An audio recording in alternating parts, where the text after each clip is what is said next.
Merci à toi d'avoir répondu à mon petit appel. Et puis c'est un peu l'occasion aussi qu'on se rencontre, qu'on se connaisse, parce qu'on ne se connaît pas plus que ça, nous, en fait. Ouais, tout à fait. Donc c'est vraiment cool. Du coup, qu'est-ce qui t'a donné envie, toi, de participer là? Eh ben, je pense que c'est une thématique qui intéresse vraiment beaucoup de gens. Mm-hmm. Et je pense qu'on a beaucoup à apprendre les uns des autres sur les stratégies que chacune on met en place. Du coup, j'ai hâte aussi de savoir celles des autres. Ok. Ah ouais, c'est cool. Et si ça commence par partager les miennes, c'est chouette. Ça marche, super. Bon, ça veut dire que j'aurai au moins une auditrice sur le podcast. C'est cool. Ok. Écoute, moi, je vais te raconter aussi un peu le pourquoi je voulais faire ce podcast.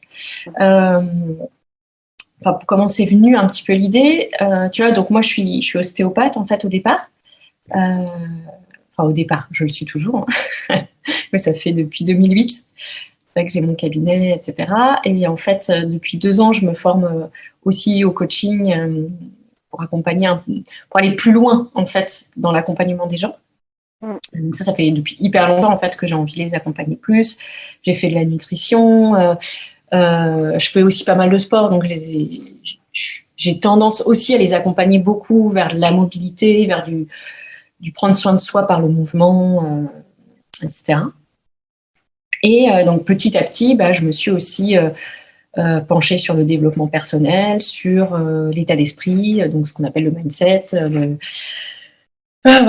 toutes les croyances qu'on peut avoir, toutes les histoires qu'on peut se raconter et qui peuvent nous amener des très belles choses, mais aussi des choses un petit peu moins agréables. Et j'ai aussi remarqué que potentiellement, moi, ce que j'aime particulièrement, c'est aussi en fait prendre les gens dans leur globalité, tu vois, être un peu comme une généraliste et après les orienter vers telle ou telle spécialité que je vais connaître moi par expérience, mais pas par expertise. Tu vois, je ne serai pas experte en sophro, pas experte en naturopathie, je sais pas, toute autre chose. Et donc, je me dis, autant donner la parole aussi à des experts, voir aussi comment ça se passe, quelles sont, entre guillemets, leurs clés pour eux, et puis à des experts aussi de la vie, tout simplement. Tu vois, de par les expériences de chacun, de par tout ça, ce qui peut créer des changements et en tout cas trouver un équilibre, une harmonie dans sa vie, parce que c'est vraiment pas évident dans le monde dans lequel on vit et on évolue. Donc voilà pourquoi je voulais faire ce podcast. Donc j'aimerais avoir une partie où éventuellement je prendrais moi la parole toute seule et puis à donner des petites astuces de mon quotidien, de mon expérience, etc. Et puis aussi avoir des moments où je donne la parole ou en tout cas où on échange parce que comme tu disais en introduction, on a tout à apprendre des autres et puis on est aussi tous différents. Donc, quelque chose qui peut fonctionner pour moi va pas forcément fonctionner pour toi et vice-versa. Ouais, et puis on est aussi à des instants de nous-mêmes, c'est-à-dire qu'il y a des moments où telle stratégie va nous parler à fond et on va l'appliquer, et puis à un moment on la fera plus parce que ça ne nous convient plus. Et des fois on va croiser dans les témoignages des autres des trucs qu'on va faire non, pas trop.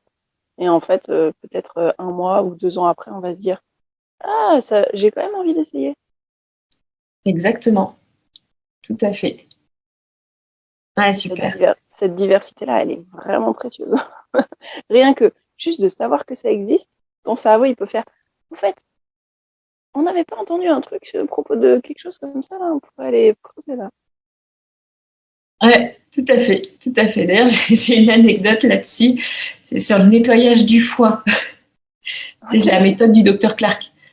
Je ne sais pas si tu en as entendu parler. Ouais, je crois, ouais. Et en fait, c'est bon, faut boire une mixture à base de sel d'Epsom, un truc absolument Mm. dégueulasse. Et donc, j'avais vu ça il y a peut-être bien 5 6 ans. Là, j'avais imprimé la feuille, je l'avais gardée. Et là, récemment, il y a mon compagnon qui revient avec un bouquin qu'un copain lui a prêté. Il dit, oh, regarde, j'ai un bouquin donc d'un autre mec, je sais même plus le nom, mais en fait, c'est le même protocole. Donc, on a fait ça ce week-end. Tu vois, le truc, le temps qui s'est écoulé entre le moment où j'ai découvert le protocole et le moment où je l'ai fait. Mais des fois, la vie, elle t'envoie des signes et genre, elle insiste. Genre, elle insiste. Là, tu reçois l'info une première fois, tu fais ouais, bon. Tu reçois l'info une deuxième fois, tu fais ouais. Bon, c'est marrant, c'est la deuxième fois qu'on en parle. La troisième fois, tu commences à dire attends, il y a peut-être un truc. Il y a peut-être un truc. Et la quatrième fois, tu fais non, mais ok, ok. Ok, Ouais, c'est quoi cette histoire? tu penses à quelque chose en particulier? Ouais, moi, ça a été un truc de méditation. Une première personne m'en a parlé et en 8 mois, j'ai eu 8 infos de milieux complètement différents, des genre le père d'un client qui m'en parle, une amie mais qui était un peu dans le yoga. Alors je me disais bon là ça va, c'est à peu près cohérent. Et puis j'apprends que machine qui est dans le milieu des chevaux l'a fait aussi. Et puis un jour je me promène sur un site de jeux vidéo indépendants et dans le décor il y a un truc genre personne ne voit ce genre de choses. Moi je suis dans le web, du coup je le vois, je clique et ça m'amène sur le site du truc de méditation. Je fais ok là d'accord, ok je vais y aller, je vais y aller, je vais le faire. Et c'était une méditation particulière? Ouais, c'est Vipassana, ça s'appelle. Oui, d'accord. Voilà. Et ouais, c'est assez particulier. Et du coup, je l'ai fait et je sens à quel point ça influence ma façon d'être au quotidien aujourd'hui. Et voilà. c'est, D'accord. Ok. Et ça fait combien de temps que tu l'as fait, que tu as commencé? je l'ai fait en novembre. J'ai fait mon premier 10 jours Vipassana en novembre, l'année dernière, donc. Je suis pas une fervente pratiquante. Tu vois, ils recommandent de méditer 1 heure le matin, 1 heure le soir, tous les jours. Et moi, seule, je n'ai pas la discipline, ou en tout cas, j'en ressens pas le bénéfice quand je suis seule, enfin, dans ma vie du quotidien. Mais par contre, j'ai la chance de côtoyer des gens qui font Vipassana tous les jours, 1 heure le matin, 1 heure le soir. Et souvent, et ces gens-là, je les croise dans les collectifs. Quand je me retrouve à faire une semaine en collectif. Et en fait, quand moi, je vis en collectif, si je fais pas ça, eh ben, j'ai beaucoup, beaucoup, beaucoup de mal à dormir. Je dors très peu parce que mon cerveau, il est agité dans tous les sens. Et les jours où je fais le 1 heure le matin, 1 heure le soir, ou au moins une des 2 heures, mon sommeil est reposant. Ok. Et ah ouais, hyper intéressant. Et parce que en fait, comment tu la résumerais cette méditation? C'est quoi sa particularité?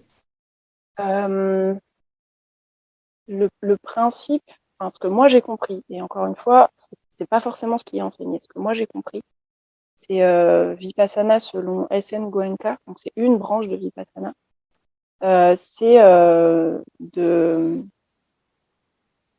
en gros, c'est une technique de reprogrammation neurocognitive, de ce que moi j'en comprends, hein, qui passe par l'expérimentation corporelle pour dire que tout change.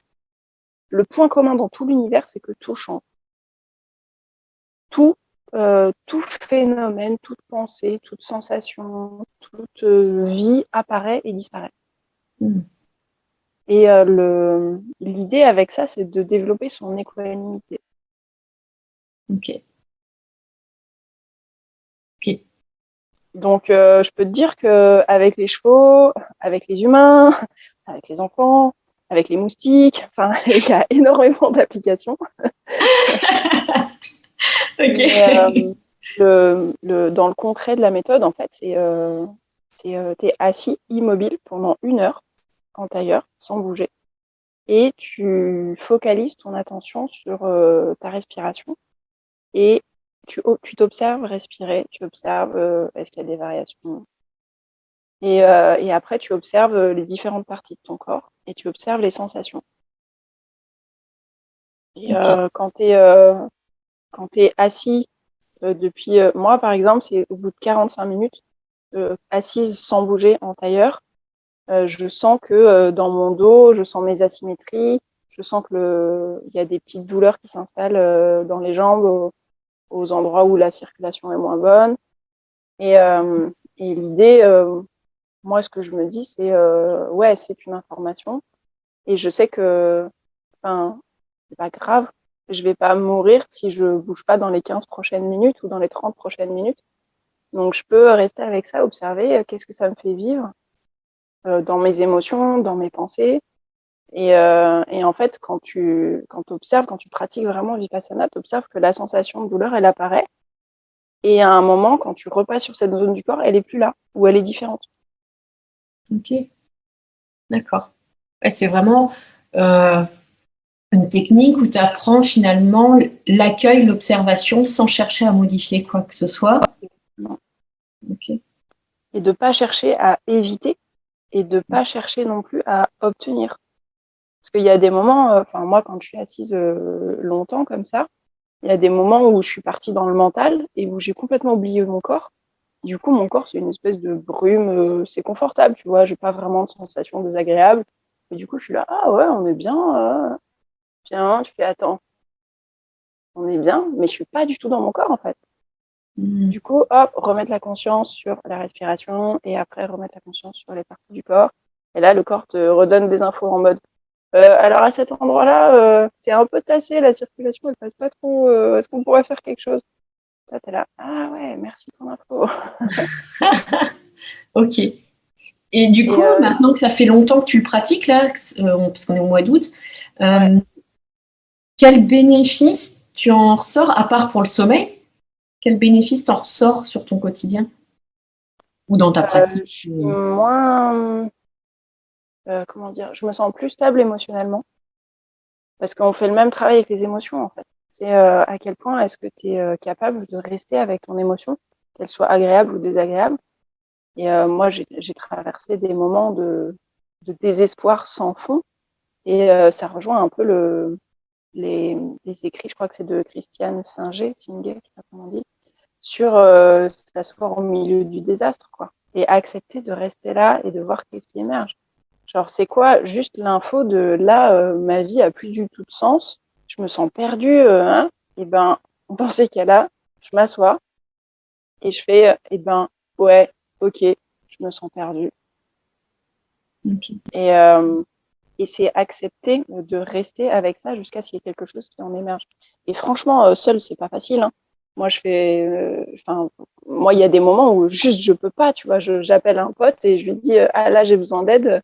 Est-ce que tu peux juste être présent avec moi le temps que je m'effondre parce que là, je sais plus quoi faire.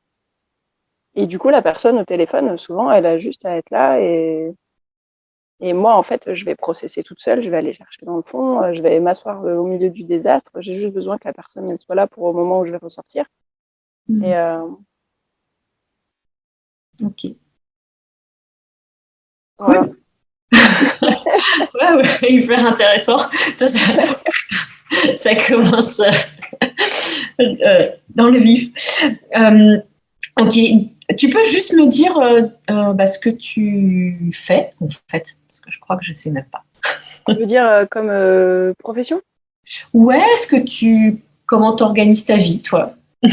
Alors, t'as 2 heures. Comment j'organise ma vie? Écoute, je suis un tournant là. Je vais te parler un petit peu de ma vie, la vie que je quitte, et je vais te parler aussi un petit peu de la vie vers laquelle je vais. La vie que je quitte, c'est une vie de nomade. Ça fait 6 ans que j'ai rendu les clés de mon appart et quitté mon emploi. Je parcours la France avec mon cheval, et je dis pas à cheval, mais avec mon cheval. Et je vais chez des gens qui m'inspirent. Ok. Souvent, je les repère, je les contacte et je leur dis, hey, voilà, je kiffe ce que tu fais, j'ai quelques compétences qui pourraient t'intéresser, j'ai des petits bras, je suis débrouillarde.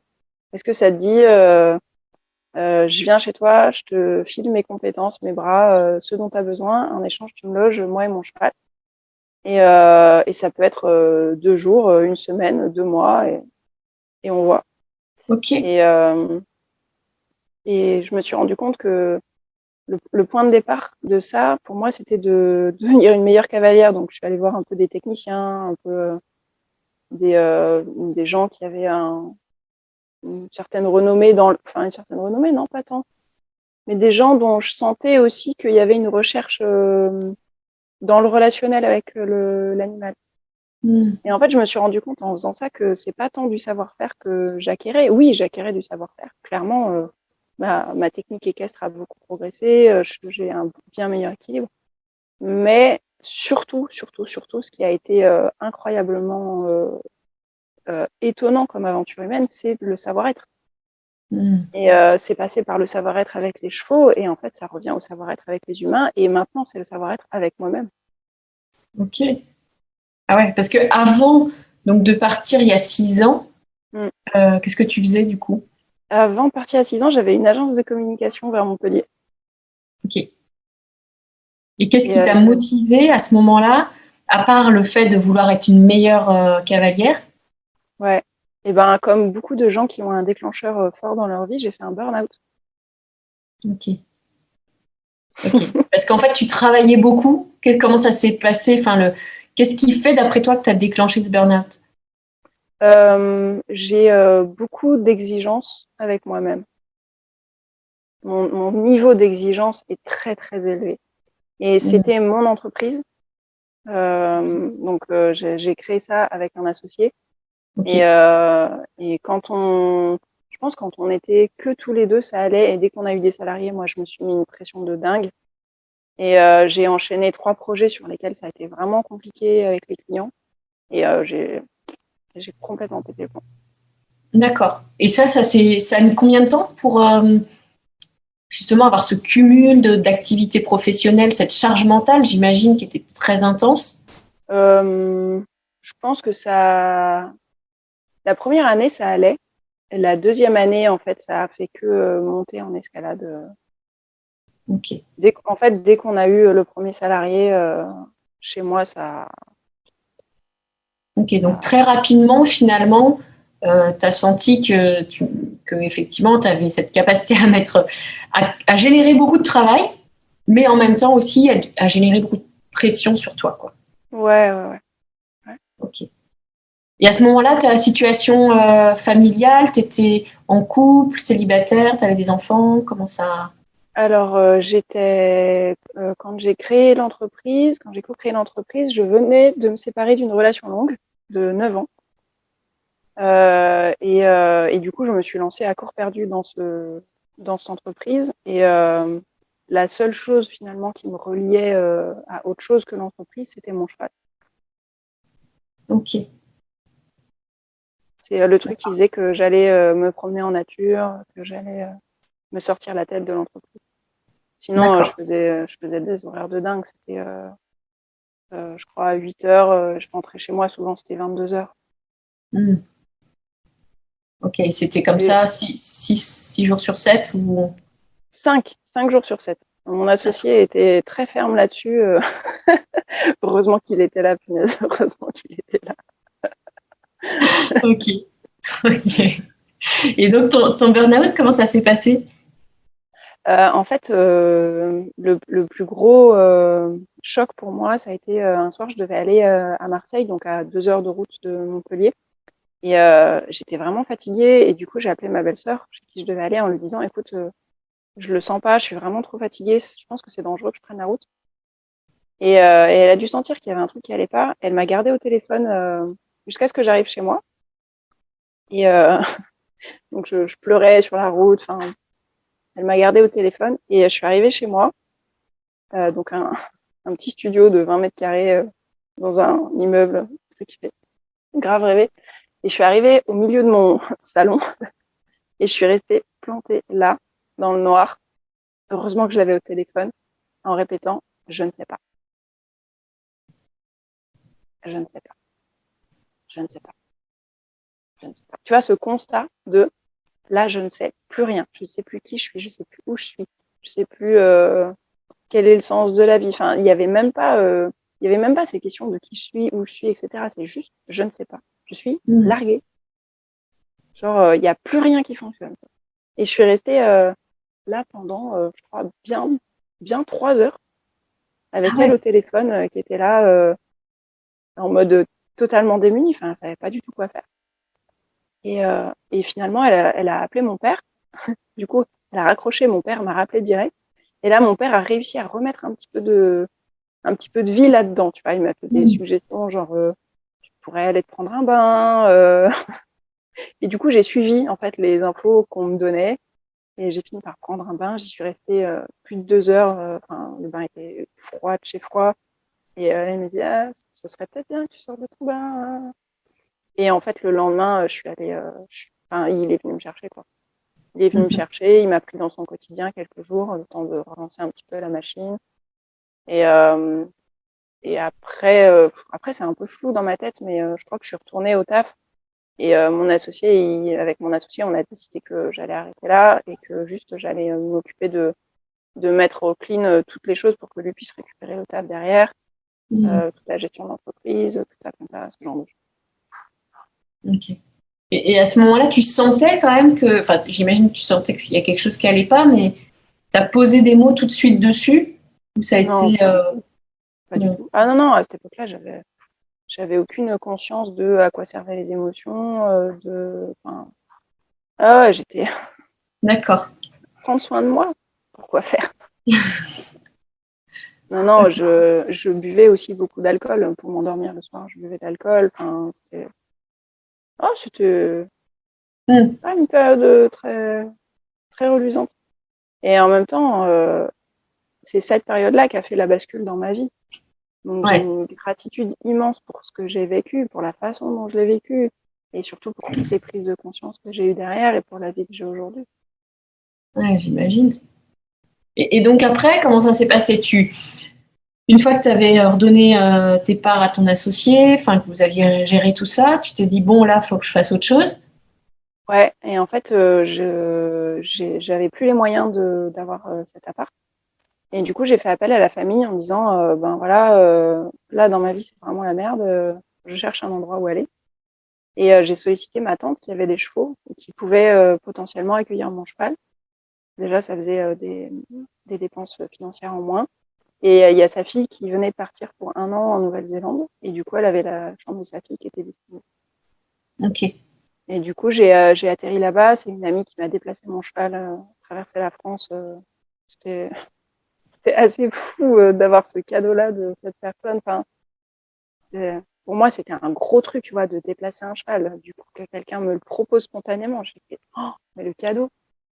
Mm. Et arrivé chez ma tante, en fait, j'ai juste suivi le quotidien de sa famille. C'est-à-dire, ben, me lever le matin, travailler au jardin, tailler les arbres, m'occuper des chevaux.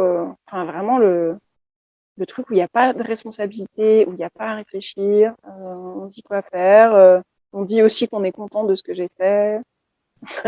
Et puis, il y a Ok. une amie de sa famille qui me propose de venir bosser en intérim dans des supermarchés. Moi, je dis, ah, pas de responsabilité du tout. Ok, je veux bien essayer. Et j'ai repris un petit peu le pied dans le monde du travail comme ça. Et le sentiment de se sentir utile, ben, ça aide beaucoup à sortir de l'impuissance dans laquelle moi j'étais arrivée. Mm. Ok. Et jusqu'à quel point tu dirais que justement aussi le fait de te reconnecter à la nature finalement en allant coupant les arbres, en allant couper les arbres, euh, en étant encore plus avec les chevaux que tu ne l'étais déjà, Mm. euh, ça peut t'avoir aidé et apporter un certain équilibre. Ben, j'ai pas vraiment réfléchi à ça. Je sens que là, ça fait 6 ans que j'habite là où il y a mon cheval, puisque c'est du woofing. Et je sens que le fait de côtoyer les chevaux, clairement, ça comment dire, ça crée une forme d'assurance et ça crée une certaine tranquillité. ça crée un ancrage dans le présent aussi. Là où la nature, c'est observer les variations, c'est aussi voir concrètement le travail qu'on fait. Tu vois, quand tu tailles un arbre, tu vois bien qu'au début, il est fourni et qu'à la fin, il est, j'allais dire, propre. Aujourd'hui, ça me gêne d'utiliser ce mot, mais enfin, on voit bien le avant, après, et on peut avoir une satisfaction très nette quand on s'active en nature. En fait. D'accord. Et je pense qu'il y a un truc qui est précieux aussi, c'est le fait de ne pas avoir d'heure de fin. Ouais. Tu vois, Parce que juste, finalement, là, tu vivais. je t'entends plus. Allô? Ouais. Tu Ah oui, là m'entends c'est ou bon. pas? Ouais. Ouais, là c'est bon. Parce que tu étais plus rythmé finalement avec le soleil. Et ouais, carrément, Mm. carrément. Ouais. Bon après, franchement, l'intérim en supermarché, c'était des missions genre entre 4h et 6h du mat. Du coup, ça décalait quand Mm. même grave le bordel. Mais ouais, de vivre au rythme des saisons aussi. On passe beaucoup, beaucoup de temps dehors quand on fait du woofing. Et on passe beaucoup, beaucoup de temps dehors l'été. Et l'hiver, du coup, moins, parce Ouais. que les journées sont plus courtes. Je pense que ça aide aussi beaucoup à se recaler dans le rythme normal d'être animal. Et oui, ouais. Oui, de la vie, du vivant et des cycles en fait. Mm. Mm, Ok. mm. Waouh, Moi, c'est ça. j'ai vécu dans des ordinateurs pendant plus de 10 ans. Et quand je te dis dans Ok. des ordinateurs, c'est de 8h du matin à 22h avec une pause d'1 heure pour manger. J'étais dans un ordinateur. Donc, Et ouais. à part le week-end où j'allais voir mon cheval, j'étais complètement déconnectée Mm. des cycles naturels. Et ouais. Ouais, ouais. Tu étais connecté à la toile, mais déconnecté du naturel, du vivant, de la vitalité. Ouais. Et Ok. complètement déconnectée de moi, tu vois, de ce dont je pouvais avoir envie, de mes émotions, de mes affects. Enfin, j'étais devenue une machine à penser. Mm. Ok. Et donc là, avec les 6 dernières années que tu viens de passer, finalement, est-ce qu'on peut dire que c'est comme si tu avais rééquilibré tout ce truc qui s'était déséquilibré pendant 10 ans et où Euh, tu t'es reconnecté donc effectivement à toi, à tes ouais. sensations, à tes rythmes. Ouais. Je sens que j'ai pas envie de dire rééquilibrer. Je pense juste trouver un équilibre. Et pour moi, c'est même pas trouver un équilibre, c'est tendre vers l'équilibre. Parce que Mm. plus j'avance dans la vie, plus je me rends compte que l'équilibre, je crois, en fait, jamais on l'atteint. Mais on tend vers. Mm. Et chercher à l'atteindre, c'est se mettre une pression de dingue. Alors que chercher à tendre vers, c'est beaucoup plus doux. Ouais. Bah, sachant qu'on peut dire que, comme tu disais d'ailleurs en intro avec la méditation, c'est que ce qu'on sait, c'est que c'est impermanent et que l'équilibre, c'est un peu comme quand on est sur un vélo. Pour être en équilibre, en fait, il faut être en mouvement permanent. Ouais. Alors, je me suis trimballée cette croyance pendant longtemps. L'immobilité, c'est la mort, machin. J'avais trouvé une saga de romans post-apocalyptiques qui parlait très bien de ça. Et quand j'ai découvert Vipassana et le fait de rester assise longtemps, au début, mon corps, enfin mon cerveau, il était là. Euh, C'est pas en mais mouvement. ce serait beaucoup plus efficace d'être en mouvement. Ouais, ah, ouais, effectivement, peut-être, on croit ça. Mais oui, pour garder l'équilibre, il faut pédaler. Mais on sait aussi que on peut juste s'arrêter, poser les 2 pieds par terre et juste profiter d'être là, de respirer, et c'est cool, tu vois. Mm.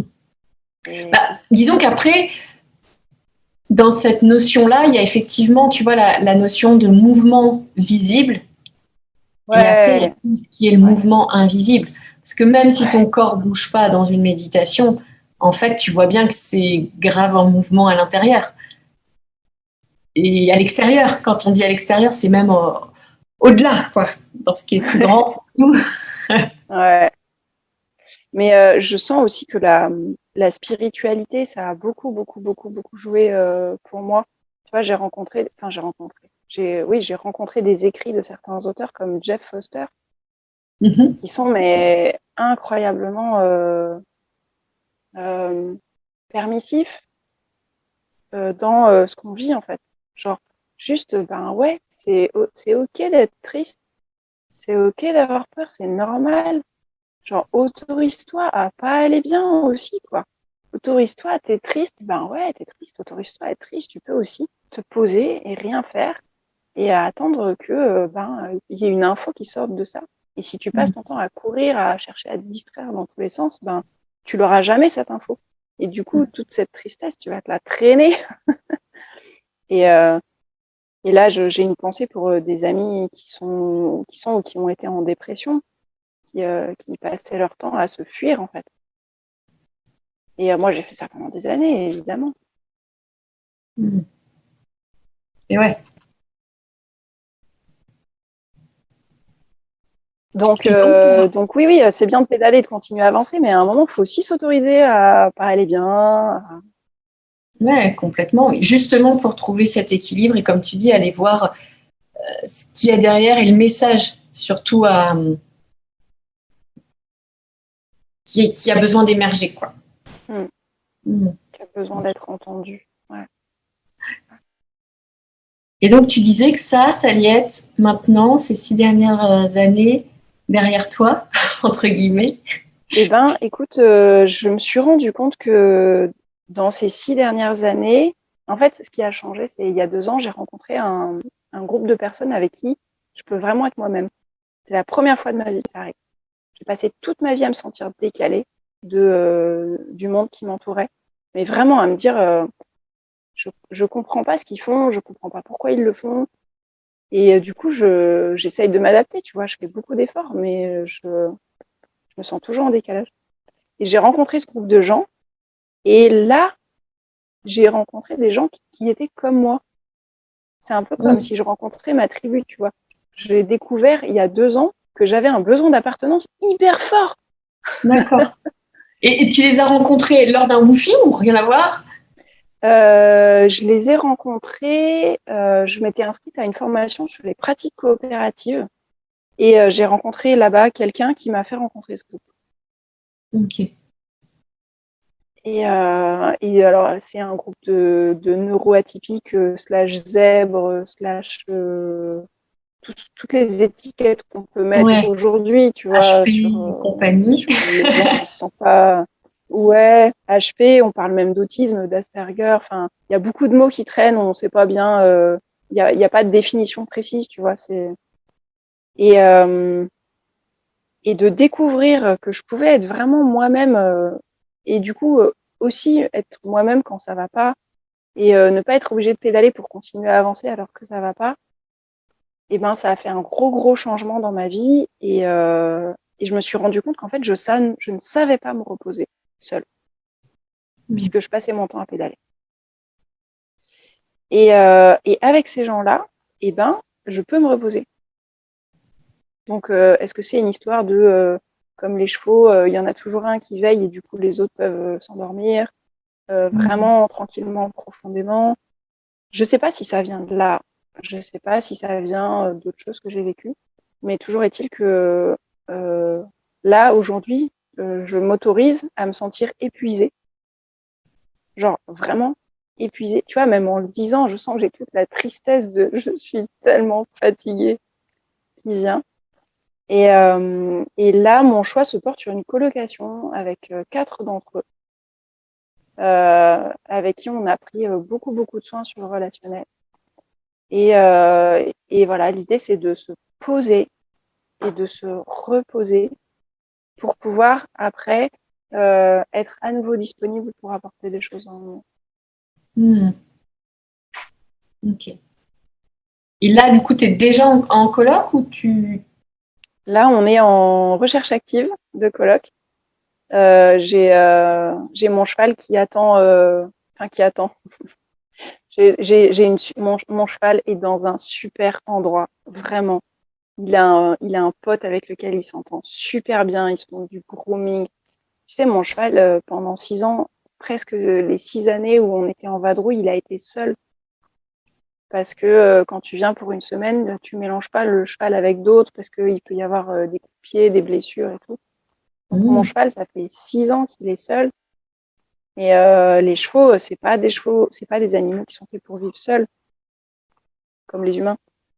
Ok. Ouais. Ouais, ouais. Et là, mon cheval est dans un groupe avec qui ça se passe super bien, qui est pas loin de Lyon, la ville où on vise de s'installer en coloc. Et, euh, et de savoir que lui, il va bien, qu'il a un groupe, qu'il a un pote, qu'il se sent intégré dans le troupeau. Moi, ça me fait vivre beaucoup de légèreté parce que c'est aussi ce que j'aspire à vivre. Hmm.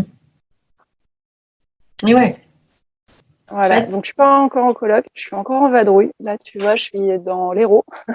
D'accord. Je vais passer par la Drôme mercredi, demain. Ouais. Après, je vais en Isère. Enfin, voilà, D'accord. je suis encore en mouvement. Je suis fatiguée. J'ai hâte de pouvoir me poser quelque Ouais. part. Et j'ai toujours dit dans ma vie de nomade, le jour où j'en ai marre, j'arrête. Et ben voilà, je crois que c'est maintenant. D'accord. Oui. Puis après, ce sera peut-être temps de repartir autrement, d'une autre manière, mais Je suis même pas sûre on de grave pouvoir pas. rester habiter au même endroit pendant 4 mois, tu vois. Ça va être le test. On verra, on verra. On s'autorisera à le vivre. D'accord.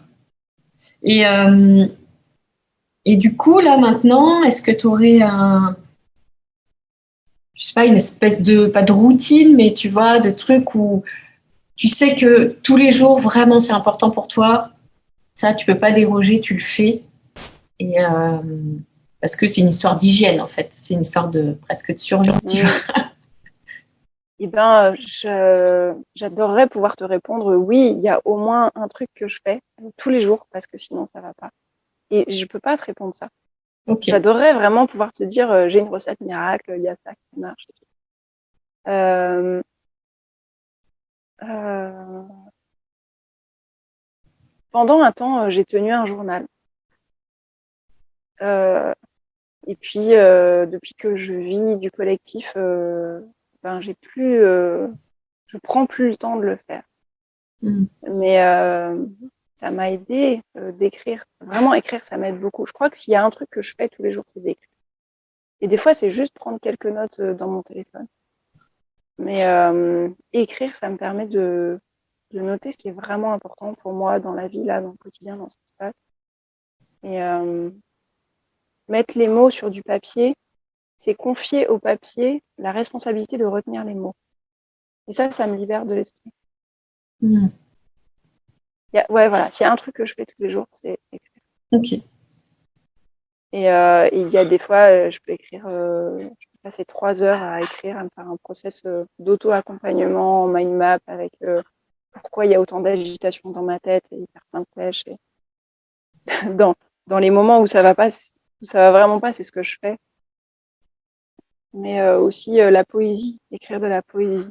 Pas forcément de la poésie avec des vers, des rimes et tout, mais jeter sur le papier l'élan du cœur Mm. de il y a ça dans mes tripes, il y a ça dans mes tripes et j'ai besoin de le déposer quelque part.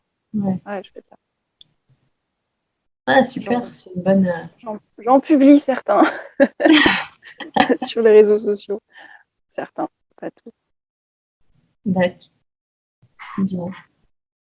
Et en activité professionnelle, tu as repris quelque chose Eh ben, écoute, j'ai continué à faire de la communication et les sites internet et de l'accompagnement professionnel.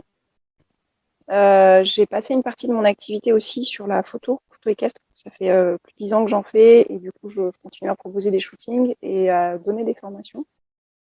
Ok. Et là, l'axe vers lequel j'aimerais orienter ma vie professionnelle, c'est sur de l'accompagnement individuel euh, vers des individus, tu vois, dans leur vie personnelle.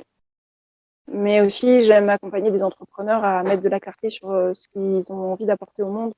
Et là, c'est plus du travail de mettre les bons mots, les mots précis et justes sur ce qu'ils ont envie de faire. Et, Mm. euh, et à travers ça, j'ai commencé à tester de faire des accompagnements avec le cheval. Et les choses qui en sortent sont vraiment incroyables à chaque fois. Et c'est à chaque fois différent. Et il n'y a rien de prévisible là-dedans. Et ce genre d'accompagnement, c'est des accompagnements que tu fais à la journée, sur plusieurs jours? Comment ça se passe?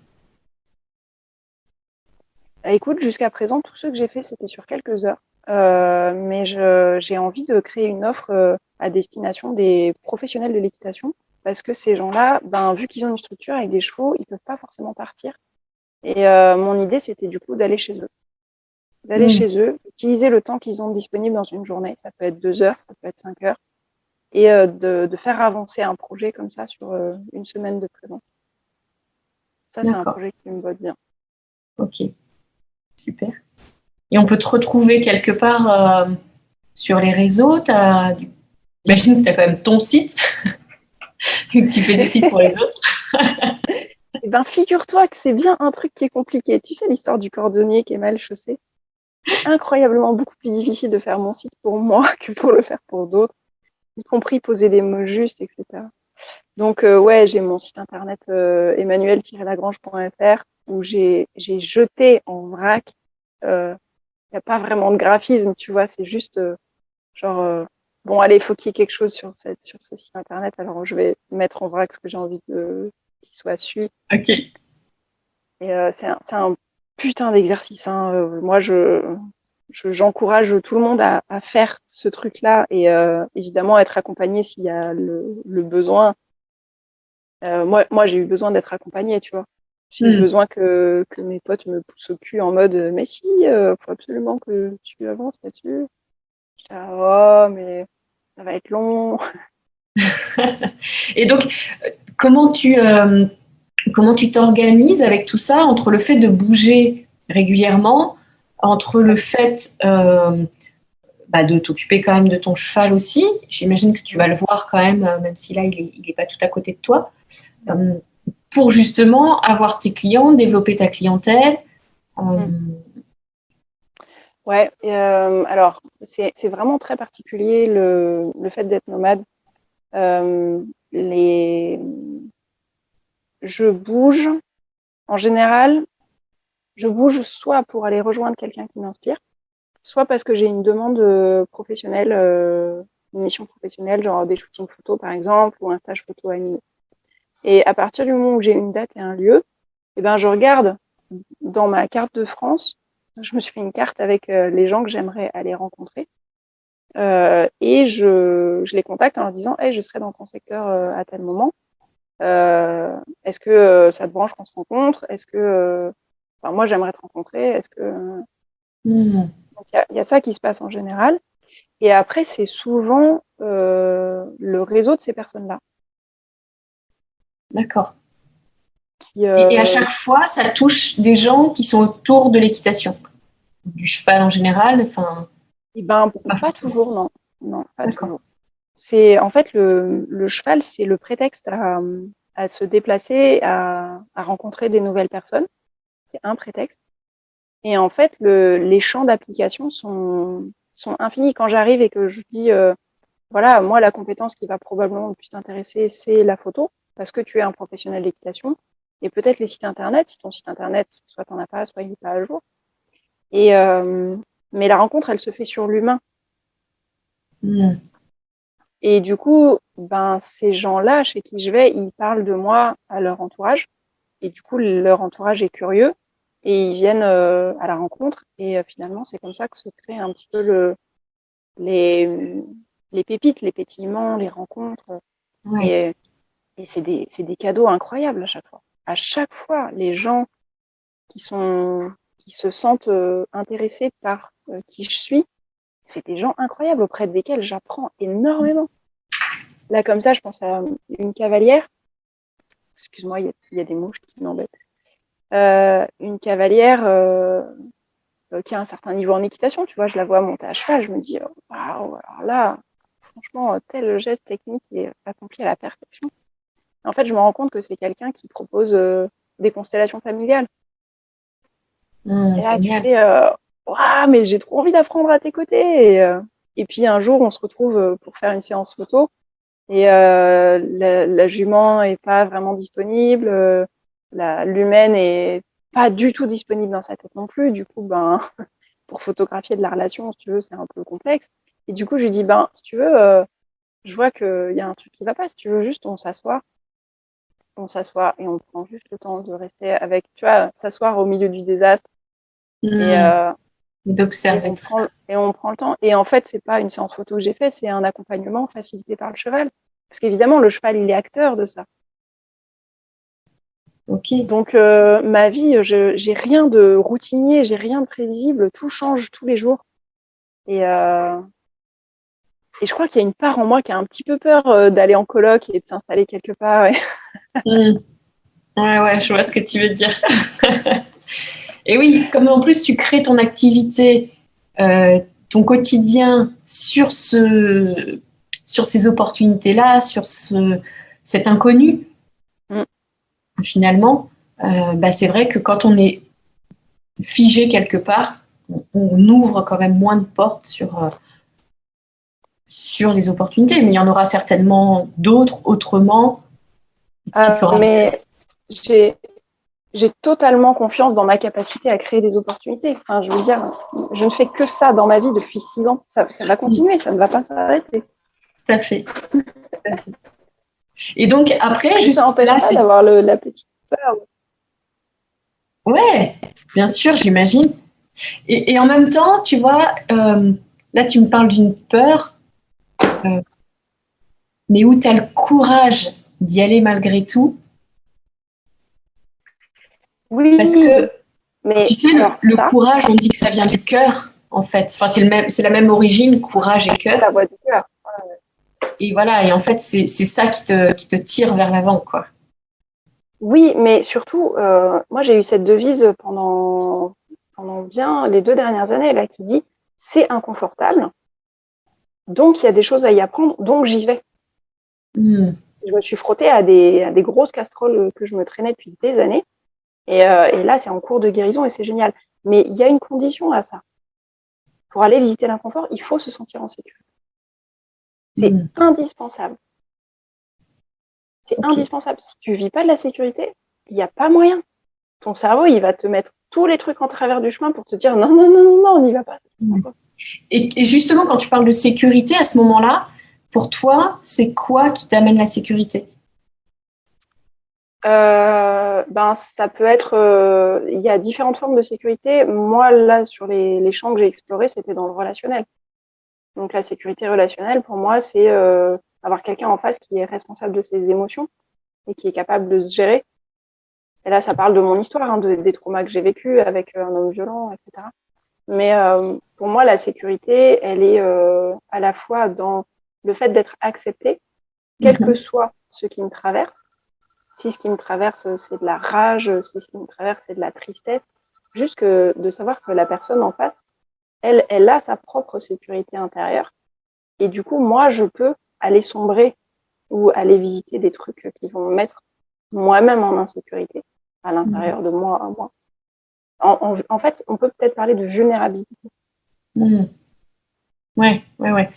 En fait, c'est ce côté où tu peux t'autoriser à vivre pleinement ton émotion, quelle qu'elle soit, et tu sais que la personne en face, donc finalement seule dans une pièce ou dans un environnement, tu le ferais peut-être pas. Voilà, c'est ça.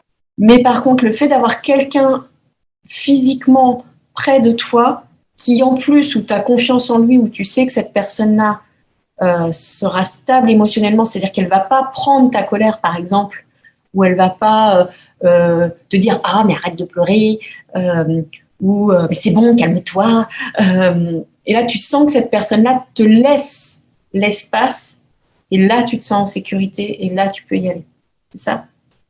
Ouais, il y a de ça, ouais.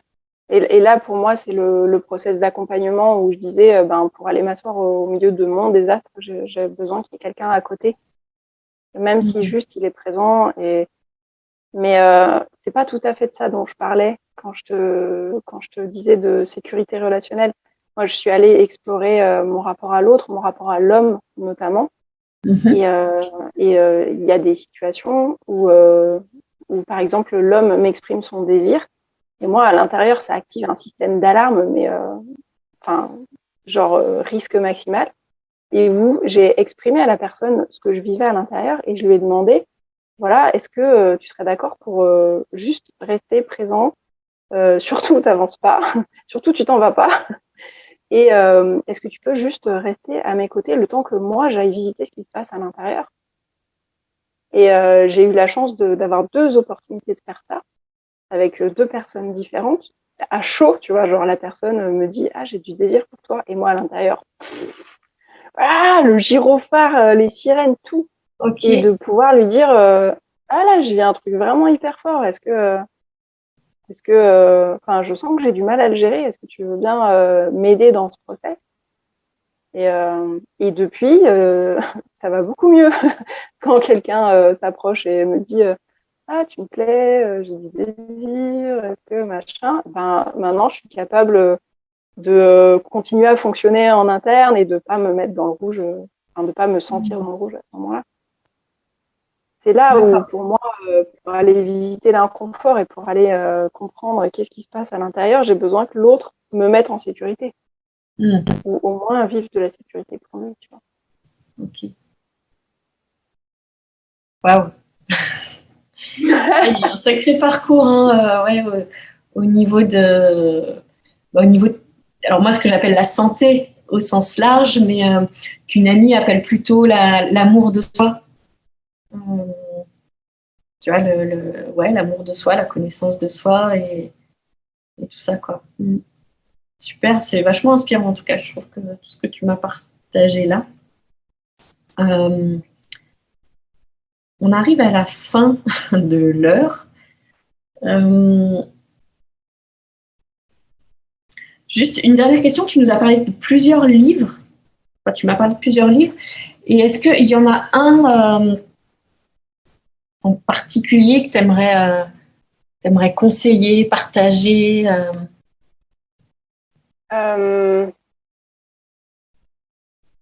Oui, et c'est un que j'ai pas cité. Ça a été le premier qui m'a ouvert la voie, qui m'a ouvert la voie sur les émotions, quoi.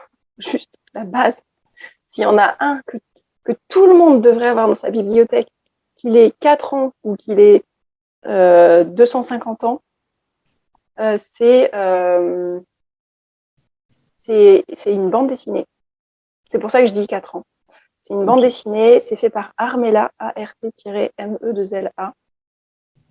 Et je crois que le titre, c'est Émotion mode d'emploi.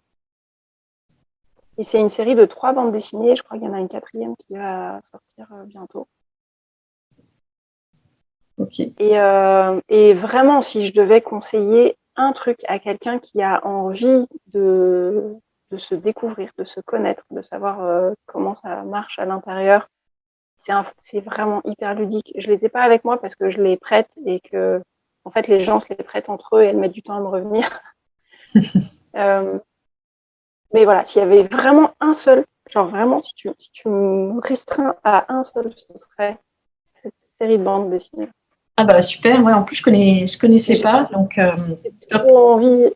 j'ai trop envie de te reparler de Jeff Foster, j'ai trop envie de te reparler de Christiane Singer, j'ai trop envie de te parler aussi de Stéphane Schillinger, qui fait des écrits dans lesquels je me retrouve à chaque fois avec une justesse incroyable. Ça marche. Tu peux mettre radical sur... On fera un autre podcast là-dessus alors. Juste sur les livres d'Emmanuel, avec des lectures et tout. Super. Mais écoute, merci. Merci beaucoup, parce que je trouve que c'est hyper enrichissant, hyper riche, et j'ai adoré ce moment. Vraiment, merci. Un grand plaisir de t'avoir rencontré, et puis à tout bientôt, du coup. Oui, j'ai hâte de voir tes autres podcasts. Ouais. Allez, bisous, ciao, ciao, bonne journée. Ciao.